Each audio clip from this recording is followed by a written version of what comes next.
মুখে বলা এক, আর কাজে করা ততটা সহজ নয়। আচ্ছা ঠিক আছে, আমি মেনে নিলাম যে তুলসী পারবে, দুটো দিক সামলাতে পারবে, কিন্তু ওকে ছাড়া আমার বেটা যে অন্ধ, তার কি হবে?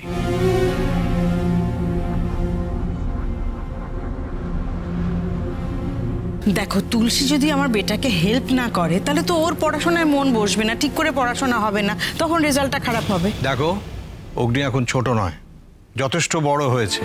সবসময় তুলসী ওকে হেল্প করবে, এই অভ্যেসটা ওর ইমিডিয়েটলি পাল্টানো উচিত। অন্যের ওপর ডিপেন্ড করে চলাটা উচিত নয়। ড্যাড আমি বলছি তো আমার কোনো প্রবলেম হবে না, আমি ঠিক ম্যানেজ করে নেবো। আর মম, তুমি এটা নিয়ে একদম টেনশন করো না, ঠিক ম্যানেজ হয়ে যাবে। দেখো, তুলসী তো এতদিন আমার পড়াশোনা হেল্প করেছে, আর এখন তুলসী কাজের ব্যস্ততায় যদি কলেজ যেতে না পারে তাহলে ওকে পুরোপুরিভাবে হেল্প করার রেসপন্সিবিলিটি আমার।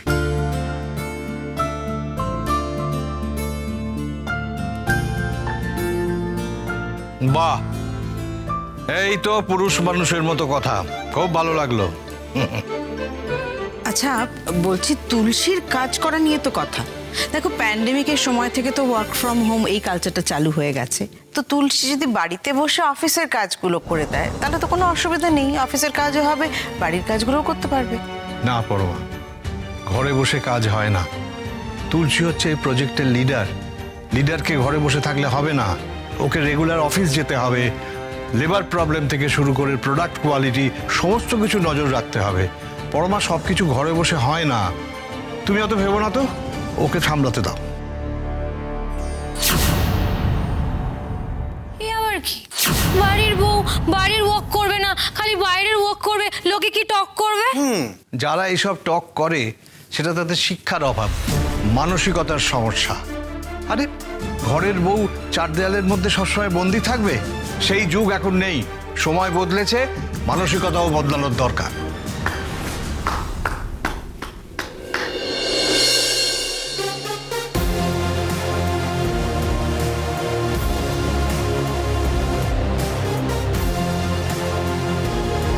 স্যার, আমি আপনাকে যত দেখছি তত অবাক হচ্ছি। আপনার প্রত্যেকটা কথা থেকে না কিছু শেখার আছে। আমরা যদি সত্যি এই দেশটার কোনো উন্নতি চাই, তাহলে আপনার মতো নেতা মন্ত্রীদের আরও অনেক বেশি করে এগিয়ে আসতে হবে, তাহলে হয়তো আমাদের দেশটার একটু ভালো হবে। না না না, আমি তো বড় কাজ কিছু করিনি, একটা সত্যি কথা বলেছি শুধু। অর্জুন, তুমি জাস্ট ভেবে দেখো, বাড়ির বউরা যদি শুধু হাতাখুন্তি নাড়তেই ব্যস্ত থাকে, তাহলে এই ঘরের দেওয়ালের বাইরে যে একটা জীবন আছে, সেই জীবনে বাঁচবার সুযোগ পাবে কি? তাদের ট্যালেন্টকে এক্সপ্লোর করার সুযোগ পাবে কি?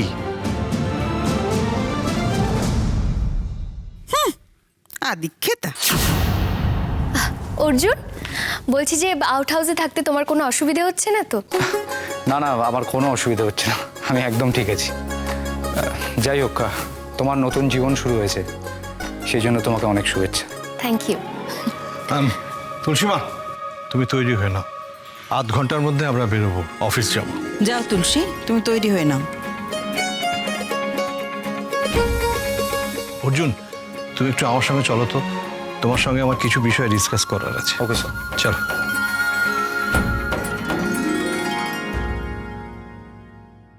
অর্জুন, তাহলে আজ থেকে তো তুলসীকে তুমি চাইলেও খুব বেশি পাবে না, চাইলেও সাথে দাঁড়িয়ে 2 মিনিট কথাও বলতে পারবে না। আজ থেকে তো তুলসী সারাটা দিন অফিস আর কলেজ করেই কেটে যাবে, সেখানে তো তোমার নো এন্ট্রি।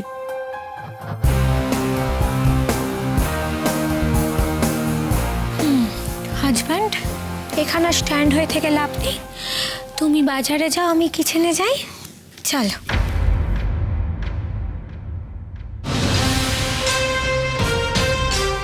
তুলসী, আমি তোমাকে যত আমাদের পরিবার, আমাদের বিজনেস থেকে দূরে রাখতে চাইছি, তুমি তত এসবের মধ্যে ঢুকছো। ঋষিকেশ তোমাকে একটু বেশি মাথায় তুলে ফেলছে, কিন্তু এভাবে বেশি দিন তো আমি চলতে দেব না, কিছু একটা তো আমি করবই। তুমি রেগুলারলি অফিসে যাওয়া শুরু করলে আমার এত বছরের চেপে রাখা সত্যিগুলো একে একে সব বেরিয়ে আসবে। তুমি তো আমাকে ছেড়ে কথা বলবে না, আর সেই সুযোগটা আমি তোমাকে দেবও না তুলসী। আমার বাড়িতে আমার সামনে দাঁড়িয়ে তুমি এভাবে জিতে যাবে, অসম্ভব। এই বাড়িতে জেতার অধিকার শুধু আমার।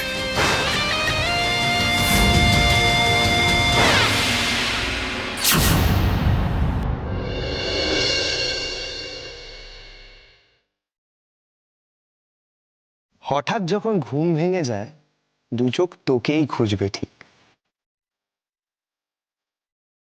গন্ধে আছিস, ছন্দে আছিস, জড়িয়ে আছিস চতুর্দিক।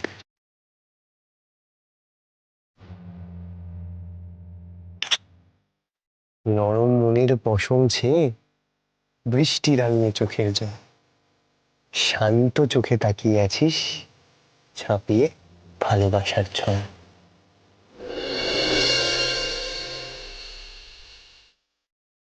ফুলের গন্ধে ঘুম আসে না, মুখের মধ্যে শীতের ঘুম। এই আমাদের স্বপ্নগুলো, আয় দেখে যা কি নিঝুম। কেমন লাগছে? বলো, কেমন লাগলো? কেমন লাগলো? কি হলো? ভালো না খারাপ কিছু তো একটা বলো। তুমি আমাকে কোনো প্রশ্ন করলে তবে না উত্তর দেব।